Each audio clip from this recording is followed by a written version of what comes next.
우리가 지난주에는 바울과 바나바가 1차 전도 여행을 떠난 말씀을 보았습니다. 지난주에 그 내용을 한번 여러분들이 지도를 보면서 경로를 한 번 더 좀 확인해 보셨으면 좋겠습니다. 바울과 바나바가 수리아에 있는 안디옥을 떠나 실루기아에 내려옵니다. 실루기아에서 배를 타고 구브로 섬으로 이동을 합니다. 그리고 구브로 섬에 있는 살라미에서 바나바의 생질, 바나바의 조카인 마가 요한을 만나 함께 동행을 하게 됩니다. 그리고 구브로 섬의 수도였던 바보라는 도시에서 총독 서기오 바울이 예수님을 믿는 귀한 역사가 일어납니다. 동시에 또 어떤 일이 일어나나요? 총독 옆에 있었던 마술사 바 예수가 복음을 회방한 대가로 앞을 보지 못하는 또 그런 역사까지도 일어나게 됩니다. 아마 제가 느끼기에는 그 섬의 총독이 예수님을 믿게 되었으니까는 아마 많은 사람들이 예수님을 믿지 않았을까 그렇게 생각을 합니다. 바울과 바나바가 구브로의 사역을 마치고 위쪽으로 올라갑니다. 내륙으로 가는데 버가라는 곳에 도착을 합니다. 근데 이곳에서 버가에서 마가 요한이 선교팀을 무단으로 이탈해서 다시 예루살렘으로 본인만 돌아갑니다. 아마 그 당시 바울이 굉장히 그 무책임한 모습을 보면서 화가 났던 것 같습니다. 그럼에도 바울과 바나바가 용기를 잃지 않고 좀 더 내륙으로 들어가서 비시디아에 있는 안디옥에 도착을 합니다. 안디옥에서 회당을 찾아서 그곳에 들어가 유대인들과 이방인들에게 그리스도의 복음을 전합니다. 복음을 전했을 때 적지 않은 유대인들 또 많은 이방인들이 예수님을 믿는 역사가 일어나게 됩니다. 그러자 어떤 일이 일어나나요? 유대인들이 그 모습을 보고는 시기가 일어나서 바울과 바나바를 박해합니다. 그러니까 복음 전파되는 것을 회방하는 일이 일어납니다. 그래서 결국 바울과 바나바가 안디옥에서의 사역을 마무리하고 다음 도시로 넘어가게 되는데 이제 오늘 본문이 그 내용을 소개하고 있습니다. 여러분, 바울과 바나바가요 비시디아 안디옥에서의 사역을 마무리하고 갔던 다음 도시는 이고니온이라는 도시입니다. 네, 여러분들이 한번 이렇게 대략 위치가 어느 정도인지 좀 보시면 좋을 것 같습니다. 이고니온에 갔을 때도 마찬가지로 회당을 먼저 찾았습니다.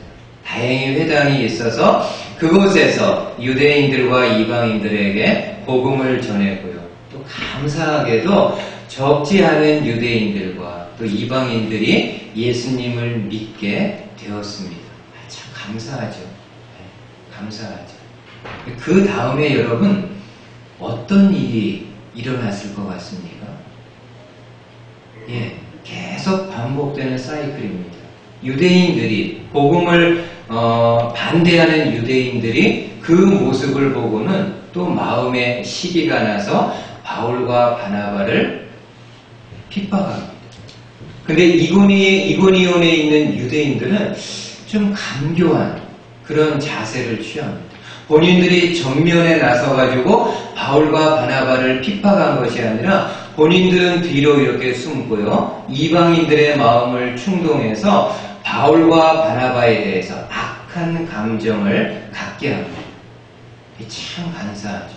본인들은 앞에 나서지 않고 뒤에서 이방인들을 매니플레이트 하면서 그들로 하여금 바울과 바나바에 대해서 아주 안 좋은 감정을 갖게 만듭니다. 여러분, 이런 상황이면은요, 바울과 바나바가 그 도시에 있을 때 언제 어디에서 테러를 당할지 모르는 상황입니다. 길을 가다가도 이방인들에게 테러 당할 수 있고요. 아니면은 사람들을 모아놓고 복음을 전할 때도 테러를 당할 수 있는 그런 상황입니다.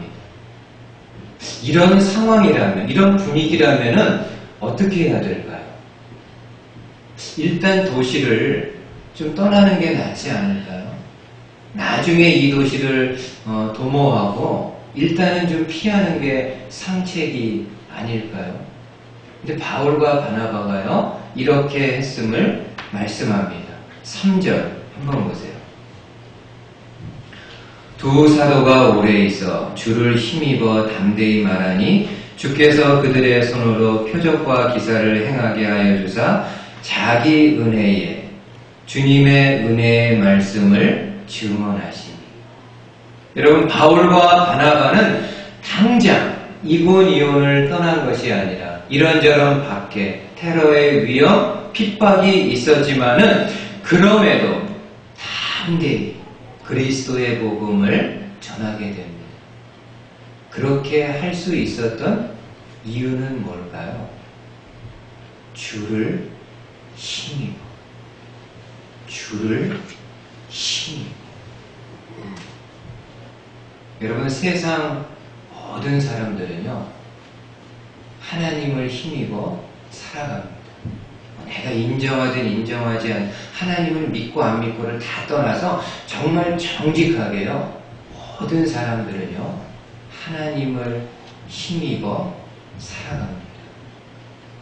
바울이 한 번은 아덴이라는 도시에 가서, 나중에 보겠지만 아덴이라는 도시에 가서 복음을 전할 때 그 아덴 사람, 철학자들이 많고 이성적으로 그 귀가 높았던 그 사람들에게 바울이 하나님에 대해서 이렇게 말씀합니다. 한번 들어보십시오. 그는 하나님은 우리 각 사람에게서 멀리 떠나 계시지 아니하도다. 우리가 하나님을 힘입어 살며 기동하며 있느니라. 여러분, 바울이 아덴 사람들에게 하나님에 대해서 어떻게 이야기합니까? 하나님은 우리와 멀리 계신 분이 아닙니다. 그리고 우리는 하루하루 살아갈 때 그 하나님을 힘입어 기동하며 살아가고 있다라고 이야기합니다. 그렇습니다. 여러분, 세상에 있는 모든 사람들은요, 자기 본인의 힘만으로, 자기 본인의 능력만으로는 살 수 없고 하나님을 힘입어 살아갑니다. 이렇게 한번 여러분 생각해 보세요. 사람이 살아가는데 가장 기본적인 것, 가장 필요한 것은 어떤 것이 있을까요? 태양, 공기, 물, 이런 거죠. 그죠? 만약에 이런 것이 제대로 공급이 되지 않으면은 우리가 뭐 잘 살고 못 사는 거, 성공하고 못하고, 이런 거는 부수적인 문제고요. 태양과 공기와 물이 제대로 공급되지 않으면은 우리가 한순간도 살아갈 수 없는 그런 존재입니다. 오늘날 과학이 아무리 첨단으로 발달했다 할지라도 태양과 공기와 물을 우리 인간에게 무제한으로 공급해 줄 수 없습니다. 그러니까 이런 면에서 세상 모든 사람들은 하나님을 힘입어 살아간다라고 말할 수 있습니다. 그래서 욥기에서는요, 이렇게 말씀합니다. 한번 보십시오. 하나님이 만일 자기만 생각하시고 그 힘과 기운을 거두실진데 모든 혈기 있는 자가 일체로 모두가 다 망하고 사람도 진토로 돌아가리라. 만약 하나님이 당신 자신만 생각하셔서 인간에게 주셨던 생명의 요건들을 다 거두어 가신다고 하면은 이 땅의 그 어느 누구도 하나님을 힘입지 않고 본인 스스로 살아갈 수 없음을 이야기합니다. 오늘 저와 여러분들이요, 지금 이렇게 호흡하며 살아갈 수 있는 것도 하나님을 힘입기 때문입니다. 그리고 특별히요, 성도인 저와 여러분들은 고난과 어려움을 만났을 때 하나님을 힘입어 살아갑니다. 여러분, 우리가 믿는 하나님은 성도인 우리가 고난당하고 힘들어하고 가슴 아파하고 피눈물 흘릴 때요, 나 몰라라 하고 계신 분이 아니고요, 다 그 모든 거를 감찰하고 보시고 들으시는 하나님이십니다. 그리고 그 성도가 완전한 절망의 나라, 완전한 인생의 바닥으로 떨어지지 아니하도록 하나님이 힘을 공급해 주셔서 다시금 딛고 일어날 수 있도록 하시는 분이십니다. 저는 개인적으로 그 말씀을 믿습니다. 지금도 쉽지 않은 그런 삶입니다. 저만 그러겠습니까? 여러분들 지금까지 특별히 이민 생활하시면서 하루하루가 참 쉽지 않은 그런 삶을 살아가고 있습니다. 저도 지금도 쉽지 않지만 더 힘든 경우도 있었죠. LA에서 교회를 사임하게 되었을 때 하루하루가 정말 힘겨운 나날들이었습니다. 그때 지금 생각하면은요, 그때 매일 하나님의 말씀, 시편 말씀을 하나씩 한 절씩 묵상하면서 기록하면서 생활했을 때 그 말씀을 통해서 그 말씀을 힘입어서 하루하루를 버티고 하루하루를 살았음을 고백하지 않을 수가 없습니다. 저만 그러겠습니까? 여러분들도 마찬가지죠. 어렵고 힘든 상황에 있을 때 하나님 앞에 나와서 토로하고 또 힘들지만 그 말씀을 읽고 묵상하며 나아갈 때 반드시 하나님이 그 기도와 말씀을 통해서 우리에게 힘을 주시고 딛고 설 수 있는 그러한 삶의 능력 허락해 주십니다. 이 하나님을 의지하고 의뢰하며 나아갈 수 있는 저와 여러분들 되시기를 주님의 말씀으로 축복을 드리겠습니다. 두 번째로요, 바울과 바나바는 이고니온 사역을 마치고 루스드라에 가서 복음을 전하게 됩니다. 근데 거기에서요, 한 귀한 사람을 만납니다. 그는 태어나면서부터 한 번도 자기 발로 걸어본 적이 없는 사람입니다. 참 불행한 인생이죠. 발로 걷는다라는 것이 어떤 느낌인지를 한 번도 경험해보지 못한 사람입니다. 바울이 루스드라에 가서 사람들에게 복음을 전할 때 그 안진뱅이도 그 무리 중에 있었던 것 같습니다. 그때 바울이요, 그 사람을 보고서요, 이렇게 말씀합니다. 9절 보십시오. 바울이 말하는 것을 듣거늘 바울이 주목하여 구원받을 만한 믿음이 그에게 안진뱅이에게 있는 것을 보고 큰 소리로 이르되 내 발로 바로 일어서라 하니 그 사람이 일어나 걷는지라. 이야, 한 번도 걸어본 적 없는 사람인데 바울이 주님의 말씀으로 선포했을 때 그가 믿음으로 받고 일어납니다. 일어서집니다. 그리고 처음으로 자기 두 발로 걷는 역사가 일어납니다. 그거를 루스드라 도시 사람들이 보게 된 거죠. 너무 놀래가지고 이 사람들이 바울과 바나바를 향해서요, 바나바는 제우스라고 부르고 바울은 헤르메스 신이라고 부르면서 환호하게 됩니다. 여러분, 당시 루스드라에는 이렇게 대대로 내려오는 전설이 있었습니다. 어떤 내용이었는가 하면은 오래전에 제우스와 헤르메스가 인간의 몸을 입고 이 도시에 왔는데 아무도 그들을 영접하지 않는 겁니다. 아무도 그들을 알아주지 않는 겁니다. 근데 마을 사람들 중에 빌레몬과 바우시스가 그들을 알아보고 영접하고 본인들의 집을 신전으로 삼아가지고 그 신들을 섬기는 제사장으로 본인들이 섬기게 됩니다. 그러면서 내려오는 이야기는 언젠가, 어느 때인지는 모르겠지만 언젠가 다시 제우스와 헤르메스가 인간의 몸을 가지고 우리 가운데 올 것이라는 이야기가 루스드라에 대대로 내려오는 전설이었습니다. 근데 지금 루스드라 사람들이 바울과 바나바가 안진뱅이, 본인들이 너무 잘 알고 있는 사람, 한 번도 걸어보지 못했던 이 사람이 일어나 걷는 모습을 보면서 바울과 바나바가요, 제우스와 헤르메스가 인간의 몸을 입고 우리 가운데 온 것으로 믿게 됩니다. 그리고 그들을, 바울과 바나바를 막 경배하려고 할 때 두 사도가 만류하죠. 우리도 여러분들과 같은 사람들입니다. 그리고 오직 경배를 받으실 분은 하나님이시라고 복음을 전합니다. 저는 여러분, 여기에서요, 안진뱅이 한번 생각해 보십시오.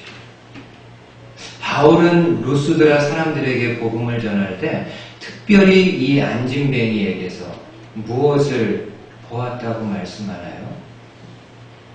구원받을 만한 믿음을 보았다.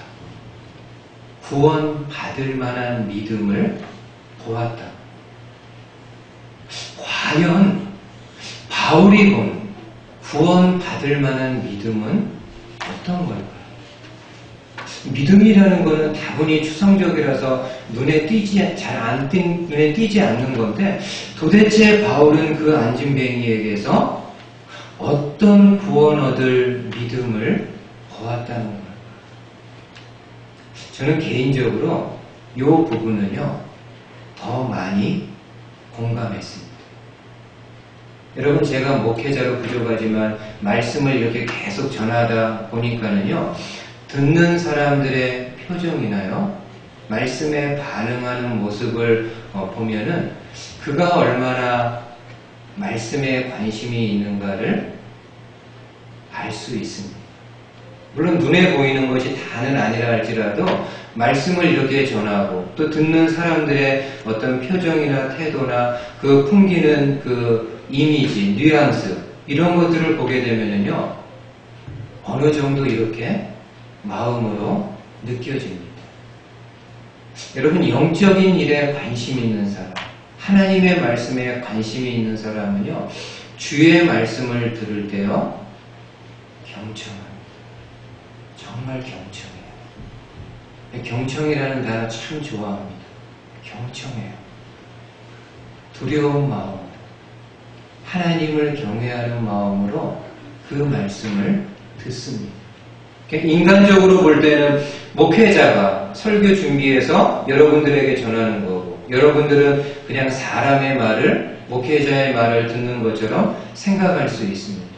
그러나 영적인 일에 관심이 있는 사람은요, 이 말씀을 들을 때 사람의 말로 받지 않고 나를 향한 하나님의 말씀으로 경청을 합니다. 그런 사람에게 당연히 구원의 은혜, 하나님의 은혜가 부어지겠죠. 아마 바울이 루스드라 사람들에게 복음을 전할 때 많은 사람들이 그 말씀에 관심 있게 집중했겠지만은, 특별히 이 안진뱅이는 정말 사모하는 마음으로, 정말 간절한 목마름으로 그 말씀을 듣지 않았을까 생각합니다. 그러기에 바울이 일어나라고 선언했을 때 그가 믿음으로 일어날 수 있는 능력을 얻게 되었겠죠. 여러분, 지금 어떻게 이 말씀들 경청하고 계신가요? 오늘뿐만이 아니라 드렸던 예배들, 앞으로 드려질 예배들, 여러분들이 어떻습니까? 경청하는 마음으로 말씀을 듣고 계시는지. 저는 이 말씀 준비하면서 갑자기 좀 이런 생각이 좀 들었습니다. 제가 그 내스동 교회에서 주일학교 전도사로 있었을 때 선생님 중에 김도경 선생님이 있습니다. 뭐 실명을 거론해도 아무 문제가 안 되는 거는 너무 좋은 분이세요. 근데 한 가지 흠은요, 예배 시간에 너무 잘 졸아. 사람은 참 착하고 저기 이렇게 성실한데 흠이라면 그게 흠입니다. 그래서 한 번은 이렇게 여러분 교회가 이렇게 다 일이 끝나면은 이제 교역자들이 다 모여서 그 주일에 있었던 거 이렇게 목사님에게 보고하고 이러죠. 보고 다 끝나고 이제는데 박희천 목사님이 저한테 이제 이야기하는 거예요. 전도사님, 김도경 선생님이 주일학교 교사죠? 그래서 예, 그렇습니다. 그랬더니 이렇게 좀 뜸을 들이시더니 이야기를 하시. 김도경 선생님이 주일에 이제 본당에 와서 예배드리는데 매번 잠을 잔다.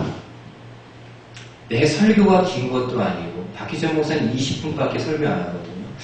20분밖에 설교를 안 하는데 잘 시간이 어디 있냐고. 짧게 설교하는데도 어떻게 자냐고. 거기까지만 얘기하시더라고요. 그러니까 저보고 어떻게 하라는 얘기니까 이야기하라는 얘기죠. 네, 그러니까 당신 부서에 있는 선생님이니까는 좀 잘 지도하고 교육을 하라는 이야기죠. 그래서 제가 어떤 생각이 나는지 모르겠지만 바로 목사님한테 이렇게 말씀드렸습니다. 그 당시 제가 주일학교 설교를 5분에서 7분 했거든요. 그래서 목사님한테 목사님, 김도경 선생님은 7분 설교하는데도 잡니다. 네, 그랬더니 박 목사님이 아직 어린아이처럼 그냥 막 해맑게 그냥 웃으셨던 그런 기억이 납니다. 그러니까 그 선생님은 주일학교 아침 예배에도 자다가 본당에 11시 예배를 들어가서 또 자는 거예요. 여러분들 가운데는 제가 보니까 말씀을 이렇게 나눌 때 좋으시는 분은 없어요. 참 감사하죠. 목회자 입장에서. 근데 때로는 졸릴 수도 있잖아요. 그래도 여러분들 그렇죠. 근데 이정렬에서는 한 번도 안 졸리셨잖아요. 이렇게 생각할 수 있죠. 그냥 자더라도 교회에 와서 자는 게 은혜지 않습니다. 물론 감사하죠. 나와서 이렇게 주무시는 것도 좋습니다. 근데 성도 여러분, 일주일에 한 번 혹은 2번 이 자리에서 말씀을 듣습니다. 여러분들이 그 말씀들을요, 경청을 해주십시오. 저를 향해서 경청이 아니라 제 뒤에 계신 하나님을 향해서 경청을 해주십시오. 여러분들이 하나님의 말씀을 경청할 때 우리 하나님은 여러분들의 마음 가운데, 생활 가운데 은혜와 능력을 부어주십니다. 이 은혜 꼭 받으실 수 있는 저와 여러분들 되실 수 있기를 주님의 말씀으로 축복을 드리겠습니다. 하나만 마지막으로 드려요. 마지막으로 유대인들의 빗나간 열심을 좀 한번 볼게요. 여러분, 바울과 바나바가 루스드라에서 복음을 전할 때 어떤 일이 일어나는가 하면요, 보십시오. 마지막 19절 말씀. 유대인들이 안디옥과 이고니온에서 와서 무리를 충동하니 그들이 돌로 바울을 쳐서 죽은 줄로 알고 시외로 끌어내치니라. 여러분, 바울과 바나바가 루스드라에서 복음을 전할 때 누가 찾아왔다고 이야기하나요? 유대인들이. 근데 이 유대인들은 루스드라에 있는 유대인들이 아니라 어디에서 온 유대인들입니까? 이고니온과 비시디아에 있는 안디옥에 있는 유대인들이 온 겁니다. 이 사람들 대단합니다. 제가 지리를 보니까는요, 이고니온에서 루스드라까지는 70km입니다. 그리고 비시디아 안디옥에서 루스드라까지는요 200km입니다. 여기를 걸어서 온 거예요. 여기를 걸어서 온 거예요. 뭐 하려고요? 말씀을 들으려고요? 말씀 듣는 거를 사모해서요? 아니요. 말씀을 회방하기 위해, 사람들로 하여금 말씀을 듣지 못하게 하기 위해서 200km, 70km를 걸어가지고 그 먼 거리를 오게 됩니다. 대단한 열심이죠. 대단한 열심. 성경을 보면 이들과요, 정반대되는 사람들이 있습니다.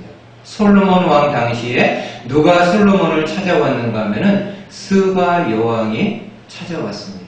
스바는 지금의 아프리카 지역으로 알려져 있습니다. 그 먼 아프리카에서 예루살렘까지 스바 여왕이 찾아왔습니다. 왜요? 하나님이 솔로몬 왕에게 지혜를 주셨는데 그 솔로몬을 통한 하나님의 지혜의 말씀을 듣기 위해서 아프리카 그 사막을 횡단하면서까지 예루살렘까지 오게 됩니다. 사도행전에 나오는 에디오피아의 넷이 어떻습니까? 에디오피아도 아프리카죠. 이 에디오피아의 넷이도 예루살렘까지 옵니다. 뭐 하러요? 하나님께 예배 드리려. 근데 오늘 이 유대인들, 이고니온과 비시디아 안디옥에서 온 이방인들은 200km를 걸어가지고 와가지고는 그리스도의 말씀을 간절함으로 받는 것이 아니라 바울과 바나바를 핍박해서 사람들로 하여금 복음을 듣지 못하게 합니다. 빗나간 열심이죠. 열심이라고요. 다 좋은 것만은 아닌 것 같습니다. 바른 열심이어야 할 때 좋은 것이지 빗나간 열심은요. 나도 힘들게 하고 주변의 사람들 공동체도 힘들게 할 수 있습니다. 저는 LA 대도시에서 8년 이렇게 있으면서 또 사역하면서 직접 경험한 거지만은 참 너무 안타까운 게 있습니다. 조금 이렇게 여러분 규모 있고 큰 교회들은요, 어떤 다는 아니지만 어떤 사람들은요, 열심히 이렇게 교회 봉사를 합니다. 겉으로 볼 땐 정말 헌신적으로 뭐 돈으로도 그렇고 몸으로도 그렇고요, 열심히 이렇게 봉사하고 헌신합니다. 근데 그들 중에는요, 의도가 있어요. 어떤 의도요? 장로가 되려고. 3분의 2 표가 나와야 되니까는 다는 아니겠지만요. 대다수는 아니겠지만은 그래도 어떤 사람은 열심히 봉사하고 열심히 이렇게 하는 것이요. 장로가 되려는 그런 마음이 있습니다. 잘못된 열심이죠. 하나님이 받지 않으시는 그런 열심이죠. 오늘 저와 여러분들이 성찬을 나누게 됩니다. 이 성찬에는 여러 의미가 있겠지만은 오늘 말씀과 연결 지어 볼 때는요, 저는 이 성찬은요, 혹시 우리의 열심이, 우리의 섬김이나 열심이 잘못된 부분이 있다고 한다면은 이 성찬식은 우리의 잘못된 열심을 다시금 바르게 가르쳐주는 나침반 역할을 할 수 있다라고 믿습니다. 성찬이 어떤 건가요? 하나님이 나 사랑하셔서 당신의 아들의 몸과 피를요, 아낌없이 아무 조건 없이 내어주신 사건을 기념하는 겁니다. 그러기에 우리가 이 성찬을 대하면서 하나님은 나를 위해 아무 조건 없이 모든 걸 내어주셨는데 나는 지금 신앙생활하면서 아무 조건 없이 주님을 믿고 따르고 있는지를 반추해 볼 수 있는 시간입니다. 오늘 저와 여러분들이 성찬을 통해서 혹시 내 안에 그릇된 열심, 잘못 방향 잡힌 열심이 있다고 한다면은 성찬을 통해서 다시금 바르게 방향을 잡고 열심을 낼 수 있는 저와 여러분들 되실 수 있기를 주님의 말씀으로 축복을 드리겠습니다. 아멘. 예, 우리 이제 성찬 함께 나누게 될 텐데요. 찬송가